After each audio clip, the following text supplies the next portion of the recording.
Hey buyers, wondering how much your closing cost is going to be? Stay tuned to find out.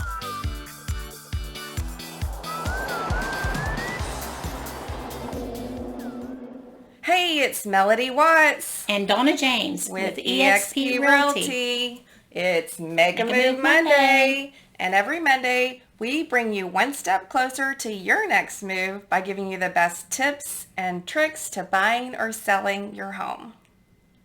Too often buyers don't know how much they need for closing. They often find out a couple of days before closing when the title company sends them a closing disclosure with detailing all the fees. Unfortunately, most of the calculators online don't give you accurate information. So we like to provide our clients with this spreadsheet that gives you a pretty close estimate of what your fees are going to be. And for this example, we're using a $250,000 purchase price for a home and a 5% down payment, which is for a conventional loan. We're using a property tax of 2.4%. Yeah, and as you can see on the spreadsheet, that's going to be roughly $6,000 a year. The annual insurance premium for $250,000, we're going to estimate about $1,750 a year. So the down payment of 5% ends up being a total of $12,500. That is going to be the biggest chunk of your closing costs, obviously. Now, a portion of that $12,500 is going to be paid up front with your earnest money and your option fee. Typically, you'll find that 1% is the generally accepted minimum for earnest money, at least in our market in the DFW area. And then an option fee, we've talked about that before, but that gives you about a week or so to inspect the property and back out for any reason. That you can usually put in about $100. That's pretty much what we see in our market here for the option fee. So the total of the down payment is $12,500. Next, we're going to talk about miscellaneous expenses. So part of that out of pocket that's not included at on the closing disclosure would be the general inspection. You're going to pay that to the home inspector at the time he inspects the home, he or she. And that runs about $500, $600, depending on the size of the property. We always recommend the general inspection, and that may be the only one you need, but if there's any issues that turn up from that, you may also want to, get a plumber out there or an HVAC guy, or even have the foundation checked out, and that can cost a little bit extra. The next expense, miscellaneous expense, would be a home warranty, and that covers the mechanicals of your house. Then we have our survey.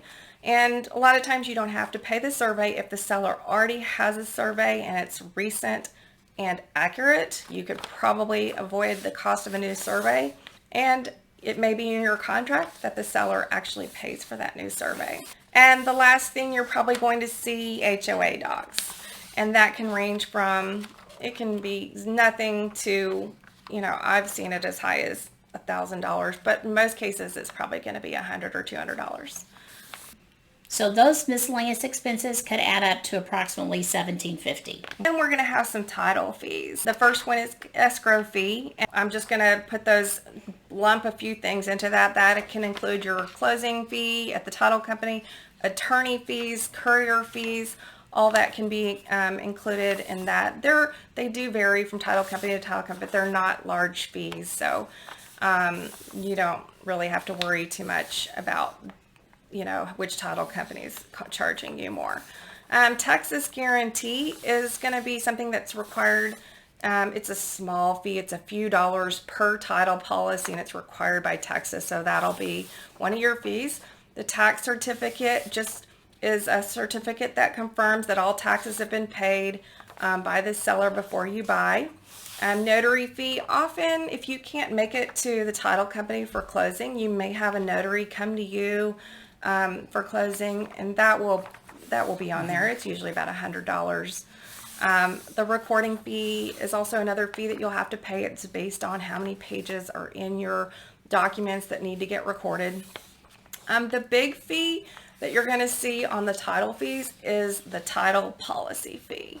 Now, this number can be a few $1,000s, but In most cases, the seller will pay the owner's title policy, but you'll probably still have to pay the lender's policy.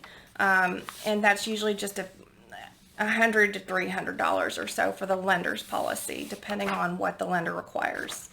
A survey coverage is another title policy fee that you may or may not elect to do, but it provides you with a little bit of extra insurance on your survey. So if the neighbor says your fence is on their property, the title company will help you fight that in the future.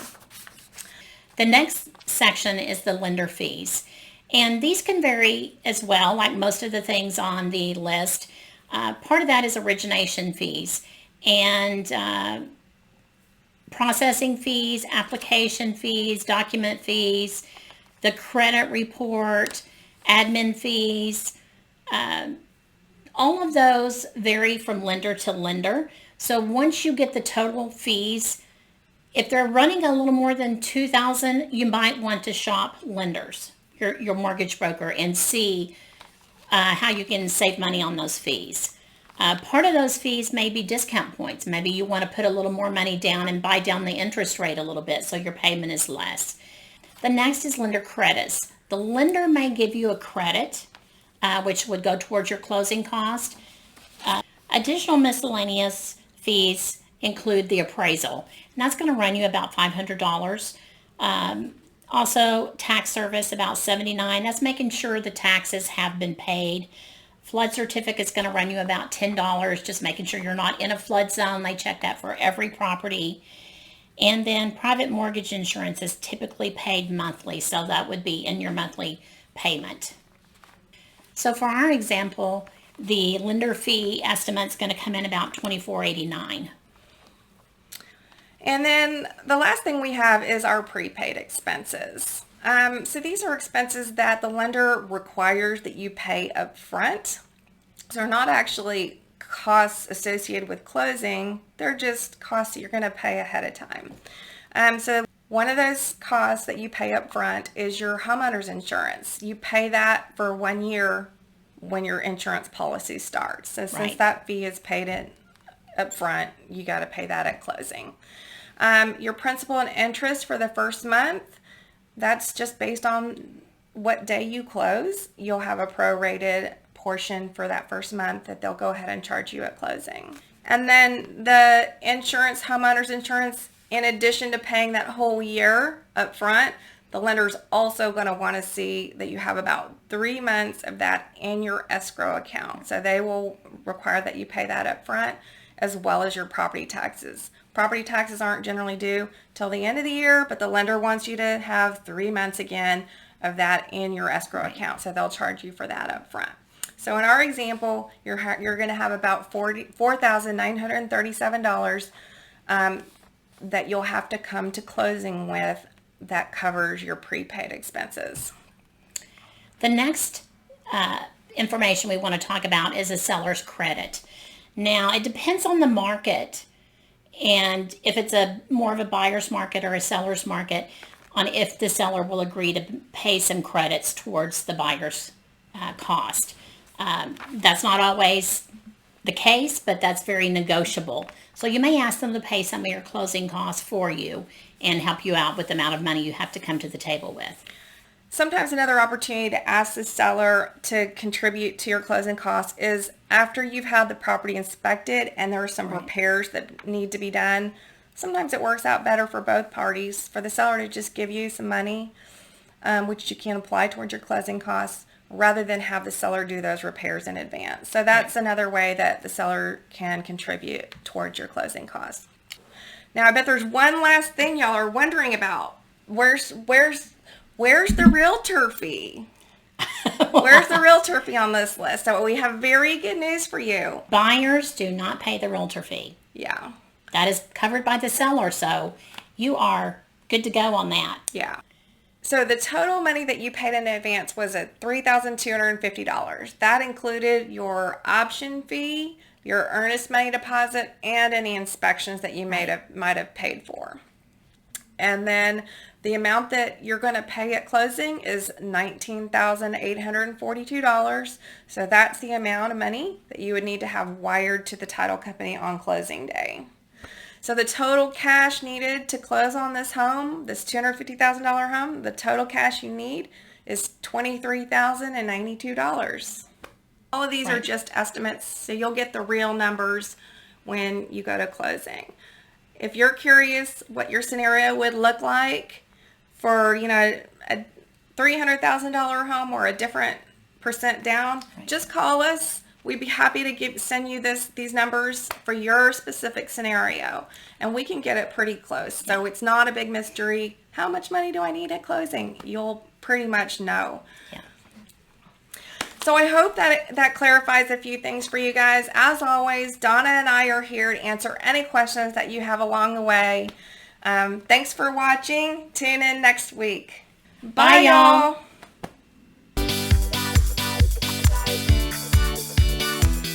Sorry, I should have had 2 cups of coffee instead of 1. I There made you 2, go. but Buddy drank one of mine.